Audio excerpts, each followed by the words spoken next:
News with no bias, News with no exception. delivering nothing but the truth. This is GGGEPC Station 5, The Voice. The Voice, The Voice of San Jose and your radio dial. broadcasting live from University of San Jose Recoletos, Magallanes Street, Cebu City. Good afternoon, Philippines. This is May Pearl Sikuya. And Rainiel Justin Quizon, bringing you the latest Hottest. and most wanted news this afternoon. Today is Thursday, 1:30 in the afternoon, October 14, 2021. For the headlines, for the international news, mental models causes miscommunication all over the world.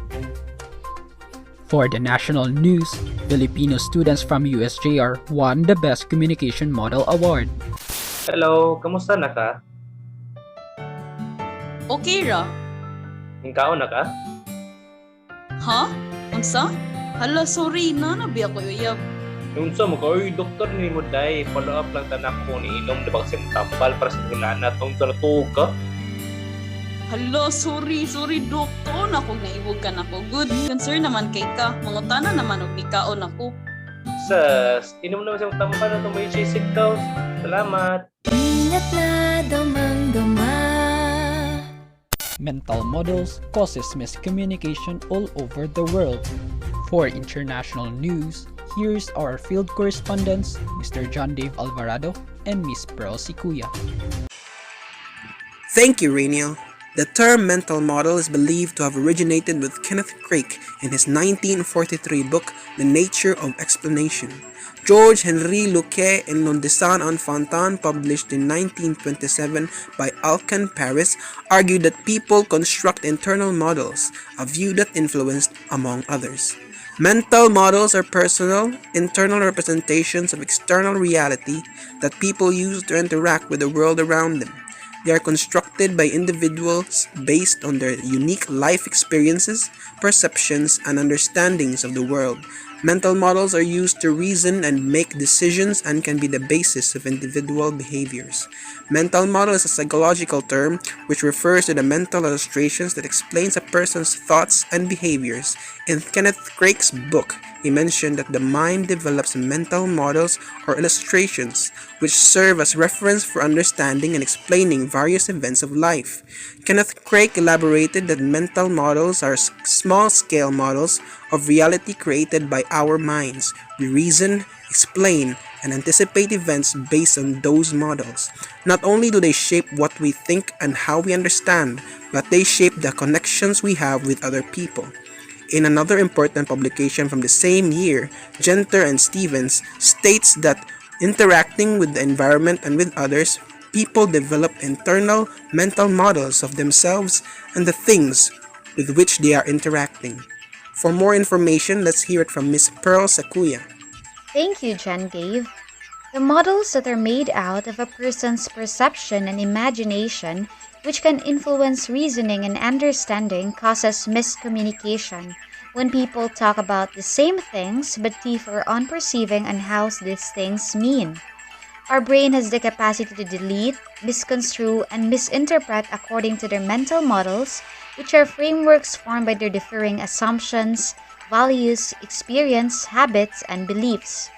The ladder of inference, which was developed by Peter Senge in his Fifth Discipline Field Book, illustrates our critical thinking as individuals. It highlights how our beliefs influence how we come up with conclusions and assumptions and eventually affect our actions. Furthermore, Philip Johnson Laird explained in his study that people create mental models as they hear the text. These models provide predictive and explanatory power for understanding these interactions. They are important because they heavily influence how we take information and how we react to it. When communicating, people tend to only understand, focus on, and accept what concurs with their existing worldview. For example, as to beliefs, when somebody says, "I have a piercing," a person who is older might make a model in his mind that the person who said that is an addict, while the other person who is from a younger generation is making a model in his mind that it is an art and an expression of self. In work, it may also happen. The term asset may be interpreted by a person whose field of experience is not accounting as physical features, while an accountant is referring to the resources owned by the business. Hence, differing mental models prevent people from reaching a common understanding, and this issue must be properly addressed. I'll leave this quote to you. Communication works for those who work at it. This is Pearl Sikuya reporting back to the studio. Filipino students from USJR won the Best Communication Model Award. For the national news, here's Miss Rina Malingin. Rina? Thank you, May. This is the communication model that presently won an award, and it is called the SWD model, that stands for Situational Awareness, Widening Vision, and Detachment, which are the special features that made this model unique. So this is an interactive model that recognizes the cyclical process of communication. In this communication model, the two circles represent both communicators' different fields of experience, and they overlap each other, which means there is an interaction between them. However, as communication happens, miscommunication may arise due to their differences. Specifically, the mental models, which were formed from their own field of experience and influenced by their culture and beliefs. Then the arrows in the model represent that the sender and receiver take turns in sending the message and giving feedback during the communication process. So in the model, the communicator sender is the source of information who has his own mental models. Then, as the sender encodes the message, he needs to have awareness of the possibility that the receiver may take the information differently. Next is for the sender to detach himself from his own ideas or mental models that limits his perception, and then widen his vision by trying to see the world from the receiver's perspective. Afterwards, the message will be transmitted to the receiver through a channel, which may be through words and associated with nonverbal cues to effectively convey the message. Then, since communication is a two-way process, this model is not just about how the sender will adjust, but also how the receiver receives and understands the message. Hence, the receiver also needs to be aware, then detach from his mental models, and try to also open his mind and widen his perception by trying to understand what the sender wants to convey or to see the world from the sender's perspective. Examples of the interactive model include a face-to-face meeting, a telephone call, a Skype call, chat session, an interactive training, or a meeting in which all attendees participate by sharing ideas and comments. In these examples, the transmission of the message may be affected because of the presence of noise, not just on both communicators, but also during the process of communication. Back to the studio. Communication experts arrived in the Philippines to study the award-winning communication model. Now live at the studio, Mr. Chris Bernard Caburel, Mr. Nathaniel Simon Salado, Miss Rufa Nerves, and Miss Shara May Shona. Good afternoon, Mr. Chris, Mr. Simon, Miss Rufa, and Miss Shara. What are your findings after studying the award-winning communication model? Good afternoon, Reynald and May. So these are the elements of the communication process present in the SWD model, or known as the Situational Awareness, Widening Vision, and Detachment. So the first one is the communicators. These are the sender and receiver who take turns in sending and receiving their messages. They both have different mental models influenced by their beliefs, culture, and differing fields of experiences, which may affect how they construct and interpret the message. Up with what Mr. Chris said, I want to explain the process and how mental models of the communicators are created. Weighing in at only about 3 pounds, the brain is the most complicated part of the human body, as the organ responsible for intelligence, thoughts, sensations, memories, body movement, feelings, and behavior. It has been studied and hypothesized for centuries, but it is the last decade of research that has provided the most significant contributions to our understanding of how the brain functions. The human brain is believed to function in a complex chemical environment through various types of neurons and neurotransmitters. Neurons are brain cells, numbering in the billions, which are capable of instant communication with each other through chemical messengers called neurotransmitters.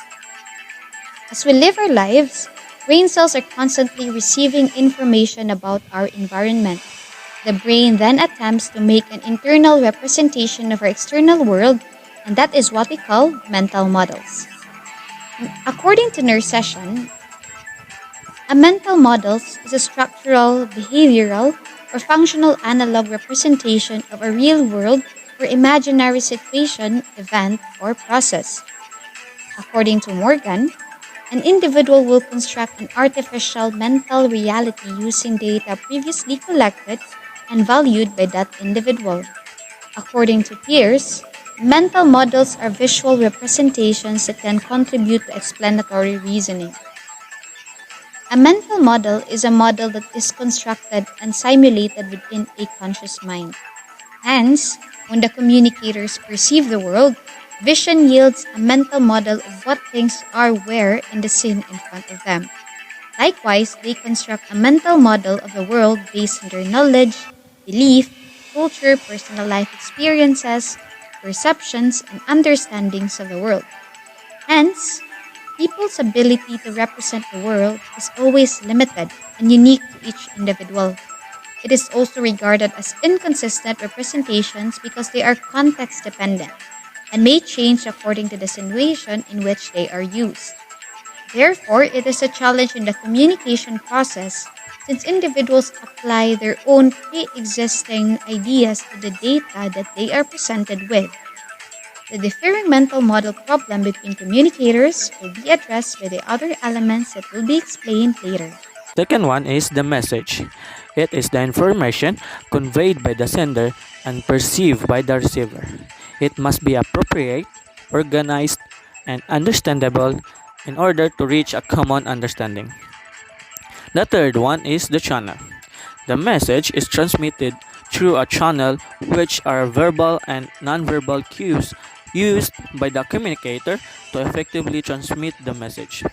Despite our differences in language and culture, we are able to have a better understanding of others when words are associated with body language and facial expressions. And the fourth one is the noise. These are barriers that can affect communication, which may be external and internal. External barriers are the noise in the environment which are the communication process takes place. This is called physical noise, while there is also internal noise within the communicators. There is psychological noise, which includes our differing beliefs and attitudes, and semantic noise, which results in different interpretations of words. The psychological noise and semantic noise is conveyed by the communication problem we are addressing, and that is our differing mental models. And the last one is the feedback. It is the response given by the recipient once the message is received and decoded. It enables the sender to evaluate the effectiveness of the message and to see whether the recipient has understood the message in the same terms as intended by the sender. Aside from this, there are special features in the communication model that would help solve the differing mental models barrier of communication, which might be one of the most difficult causes of misunderstanding to be changed. Because our brain immediately jumps into assumptions, which only ensures an ever-growing distance between people. Nonetheless, this model provided solutions on how to get closer to truth and understanding. So in this juncture, let's have Mr. Simon to explain these special elements. Thank you. Thank you so much, Chris. So, awareness. Situational awareness is a critical prerequisite in communication. Ansley defines situational awareness as the perception of elements in the environment within a volume of time and space. the comprehension of their meaning, and the projection of their status in the near future. Thus, situational awareness is not only about being aware of the current state of events, but also being able to put those events in the context of what is expected so one can understand what they mean, and it involves being able to understand what is likely to occur in the near future given the current events. There is a theoretical situational awareness model, which is a well-known theoretical model for situational awareness. It posits three distinct levels of awareness. First is the perception of the elements in the environment. Second, comprehension of the current situation. And lastly, the projection of the future status of the situation. These levels are defined as follows. First is level 1, which is the perception of the elements in the environment. It is about discerning the relevant elements in the environment, including their attributes, status, and dynamics. It is awareness of the elements and their current states. Thus, level 1 also includes an ongoing monitoring of the elements since they may change over time during the communication process. In this level, we recognize the elements, which is the different mental model of the person we are communicating with. Next is level 2, which is the comprehension of the current situation. It involves comprehending the situation.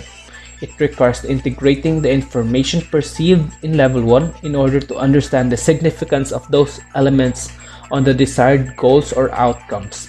Since we already perceive the existence of mental models, we try to understand how it affects our desired outcome, which is the mutual understanding.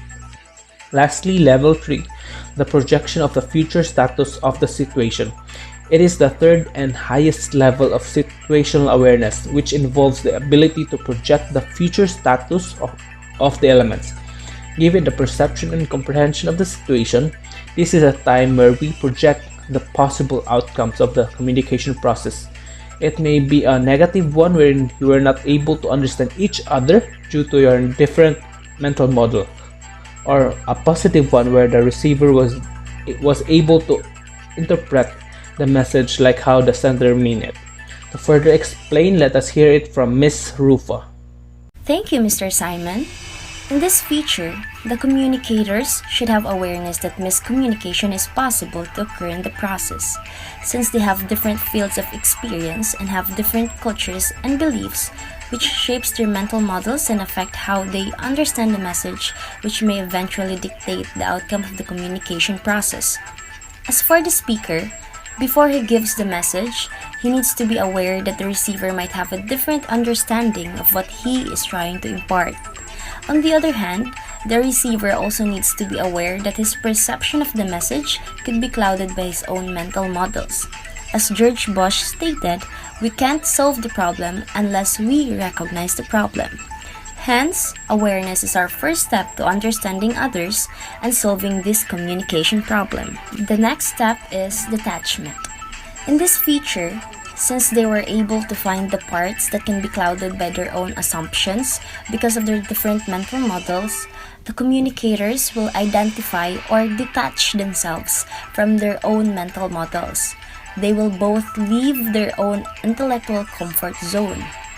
Though it doesn't feel nice to encounter information that clashes with their worldview, they will reject this cognitive dissonance, accept this discomfort, and move forward. The sender would now remove any affections that they have for the message and construct it as understandable as it can be, while the receiver will also understand the message by not just focusing or limiting it on his own assumptions and mental models. To discuss the last step, let's hear it from Miss Shara. Thank you, Rufa. Widening of vision. In this feature, the communicators would now expand their vision and open up their minds and their different interpretations of the message. This includes perspective taking, which is the act of trying to think about and understand things from another person's viewpoint. In 1975, Johnson conceptualizes it as the ability to understand how a situation appears to another person and how that person is reacting cognitively and emotionally to the situation. It is the ability to put oneself in the place of others and recognize that other individuals may have points of view different from one's own. The sender would try to understand and see the world from the receiver's perspective, while the receiver would also try to put himself in the shoes of the sender. By doing this, they are able to understand where they both came from and pave the way for them to exchange ideas more clearly, as if they have the same mental models. But in reality, they were just able to understand their differences and were willing to adopt and adjust for each other in order to reach a mutual understanding. This is in accordance with the Premack and Woodruff in 1978 The Theory of Mind, which refers to the ability to think about mental states, both your own and those of others, which serves as one of the foundational elements for social interaction. Having a theory of mind allows us to understand that others have unique beliefs and desires that are different from our own, enabling us to engage in daily social interaction as we interpret the mental states and infer the behaviors of those around us. Let me leave you with a quote. Understanding the control necessary in different situations facilitates successful communication. Back to studio. Wow, that was amazing. Thank you, Mr. Chris, Mr. Simon, Miss Rufa, and Miss Shara. Now I feel so proud that I am a Filipino and a Husanian. You are right, May. And to share my thoughts, talking to someone is a form of communication where an exchange of ideas, knowledge, feelings, etc. between individuals took place by using language or actions in which all parties understand. Communication involves more than one person, which means that there is more than one thought involved, and it varies because each of them has different backgrounds, culture, beliefs, and field of experience. A conversation will flow naturally when the comfort zone in the communication has been reached. However, the expectation of having smooth communication is not always being met. There are a lot of factors affecting communication, and one of which is our differing mental models, which eventually result in miscommunication. Yes, partner, it's sad that miscommunication exists when individuals are really discussing exactly the same things, but the meanings may vary. This is because each mental model offers a different framework that you can use to look at life, as explained by James Clear. Mental models are frameworks consisting of our underlying assumptions from socialization, values, beliefs, education, and experience that help us organize information. To put simply, our mental models dictate how we understand the world. We reason, explain, and understand based on those models. Hence, they shape the connections we have with other people. Yeah. Luckily, the college students of University of San Jose Recoletos propose a two-way process model of communication. I've heard, Rainiel, that it was inspired by Barnland's transactional model of communication. Yes, May, it is. Both models have continuous exchange of information where both the sender and receiver are involved in the process and take turns to communicate messages. The communication process of sending and receiving the message occurs at the same time, and this is why both models describe communication as a circular model of communication. But what set them apart is that the distinct functionality of the SWD model is that both communicators try to meet halfway by undergoing a mental process from having awareness to detachment from his own ideas or mental models, and widening his vision by trying to see the world from the other person's perspective. What up? As mentioned by Philip Johnson Laird, mental models are ever-changing and unstable, as a human mind is susceptible to change due to adaptation. Hence, people will be able to reach mutual understanding despite our different mental models if we only try to open our minds and adjust with each other. At the end of the day, communication is what connects us to others, so we must be willing to consider each other's differences in order to reach mutual understanding. Yes, You hit the point, May. And that's it for the latest Hottest and most most wanted news this afternoon. afternoon. This has been Rainiel Justin Quizon. And me, Pearl Sikuya. News with no bias, News with no exception. delivering nothing but the truth. This is GGGEPC Station 5. Signing off.